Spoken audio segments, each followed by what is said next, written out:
Hello, welcome back to the series of shading exercises to get you into drawing on your phone.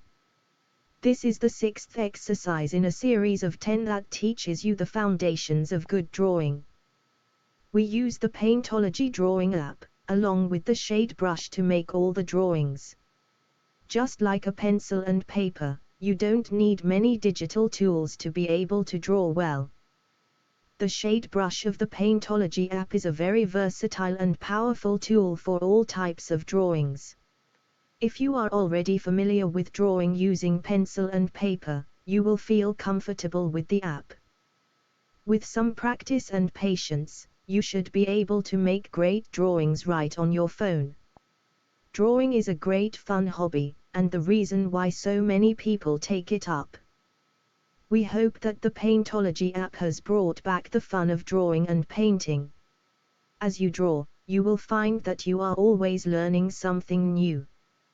Your opinions change as you draw various subjects and learn more about the tools you are using. The previous exercise of drawing the nose is a good example of this. At first glance, I had thought the nose was easier than the lips to draw. It turned out, drawing the nose was harder than drawing the lips in today's exercise. The subtle shades that occur around the nose was more challenging, perhaps due to the oblique shape of the nose compared to the lips. The lips are more set back on the face and the shades differ in a smaller range. The texture of the lips, including the highlights, may be a distraction from the dominant shades appearing on the lips, as compared to the nose. As before, I start off with the dark tones, which is the thin area between the lips. After this, I go over shading the top and upper lips. Notice, I am not trying to achieve details on the first pass. Most proficient artists will build up the picture as they draw with several passes. They know that as they make the drawing and continue to build up the drawing, they can focus on the smaller details more easily. This can only help to get to the final result. I would suggest that you watch the whole video from start to finish. You should scroll back and forth through the video and see how the drawing changes over time. To get to the right tones, make use of the color picker as shown. Make sure to observe the original image and the subtle shades appearing on the lips.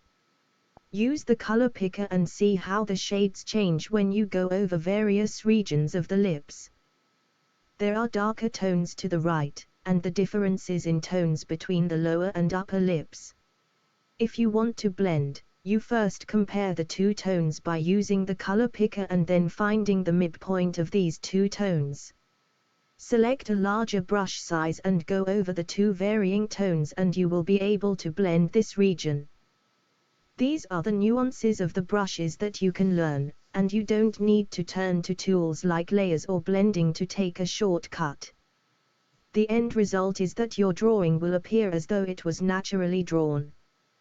By applying these techniques and understanding of the drawing subject, you can make better drawings.